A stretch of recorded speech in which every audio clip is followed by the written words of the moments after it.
Welcome everyone to Stupid Politics. Thank you for rejoining us. We're here for the second half, maybe just the second of three. I don't know if we've got time, but we had so much fun in the first half hour, we got no place compared to where we wanted to go. So this time your host, Jim Martindale, is going to be very quiet, and we're going to introduce very briefly our guests again. Our honored guest today is the Honorable John Hostetler, sixth-term Congressman from Indiana's 8th District. To my left, Mike. I'm Michael Davis, and I'm here to hear more about what John has to say, and have really been encouraged through reading his book. My name is Al Danowski. I'm here to participate, ask questions, to learn more. John's informing us of a lot of things, so I just want to know what's going on. Hi, I'm Christine Schrock from Fort Wayne area, and I'm thrilled, John, that you're here. And I thought we had a great half hour before, and I'm looking forward to hearing more of what you have to say. All right. First, let me start with Mike, right here on my left, because it seems like every time the camera kicks off, or I shut up and we're off camera, Mike's got the best question I can imagine. So let's start with you, Mike. Okay. Well, I was reading the book, and really, I thought the book really brought together a lot of important points that, we hear all this information about the Iraq War and the motivations behind it, but there's a lot of information that I didn't hear before. And basically have really wondered, is it the right thing to do to go to Iraq? And what was the primary motivation for us actually going there? Well, early on, the motivation that was given by the administration and the motivation that was discussed in Congress was the fact that there was a program of weapons of mass destruction that was being led by Saddam Hussein. We knew that Saddam had kicked weapons inspectors out of Iraq in 1998, that Saddam Hussein had it was believed to have ties to some terrorist groups, that Saddam Hussein obviously had something against the United States, who had invaded Iraq in 1991 during Operation Desert Storm. But mainly the motivation for the United States was to stop Saddam Hussein from obtaining a weapons of mass destruction capability that was ongoing, and possibly handing that off to terrorists. You'll recall, and I mentioned it in the book, that Condoleezza Rice spoke to Wolf Blitzer and suggested the future occurrence of a mushroom cloud over a major metropolitan area as a smoking gun. If that happens, then that will be the smoking gun. We don't want that to be the smoking gun. National Security Advisor, then National Security Advisor Condoleezza Rice said, we don't want that to be the smoking gun to tell us we should have done something.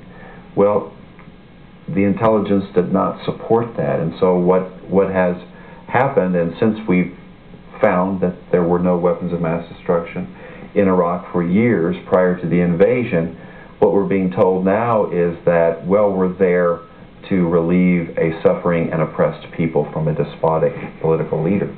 Well, that's not why we went there. And so I spend the first part of the book talking about why, just reminding folks of why we didn't go there. And we didn't go there to be the world's police force and to retrieve democracy or freedom for a group of people. One of the interesting points you made was a lot of the evidence for weapons of mass destruction was evidence of products that could be used for other purposes. They weren't absolutely necessarily weapons of mass destruction.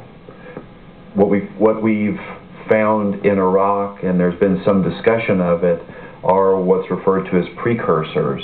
And if a country has a viable life sciences industry, they have precursors for biological weapons. They have facilities whereby those facilities could be converted to manufacturing biological weapons, the elements of biological weapons. If an industry has a robust agricultural services industry, which should be fairly familiar to folks in Fort Wayne and all throughout Hoosier land, even down in southwest Indiana. Then they have the precursors as a result of creating all types of chemicals. They have precursors for chemical weapons, and they have facilities whereby chemical weapons, the elements to chemical weapons could be produced. But the fact that you have precursor elements does not mean you're making weapons of mass destruction. Or that you even have the intent. That's right, or that you even have the intent to do so. And a weapon is a weapon by definition whereby these precursors are weaponized. Mm-hmm. They are put into a warhead or some other device for delivery on top of a rocket or a missile or in some other form of delivery, artillery shell. A case in point would have been 4,5-T. In agriculture, it's known as a brush killer. In Vietnam, it was known as Agent Orange. Right. It so happened that it had enough Silvex in it as a contaminant that it would never market in the agricultural sector as a domestic brush killer. It was too dangerous. It was too contaminated with a serious cancer-causing agent. But that's an example of what you're talking about. And even that chemical isn't a weapon until you put it into an aircraft and drop it on some people. Right, in a bomb, with an explosive warhead that can disseminate the deadly toxin.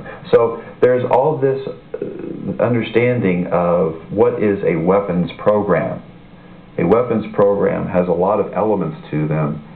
By themselves do not constitute an entire weapons program. Mm-hmm. And so it's an excellent question, and one that, once again, I talk about because I want to set the stage for what Congress was dealing with and learning in the run-up to the war. Mm-hmm. Now, Al, I know you had some questions. Well, my question is, when you read our Constitution, we have 3 separate divisions of our government, the legislative, the judicial, and the executive. And they, by the Constitution, only have certain duties. But it seems like that's being, they're overlapping because the legislative is the only part that determines whether we go to war, but now we have the president making war.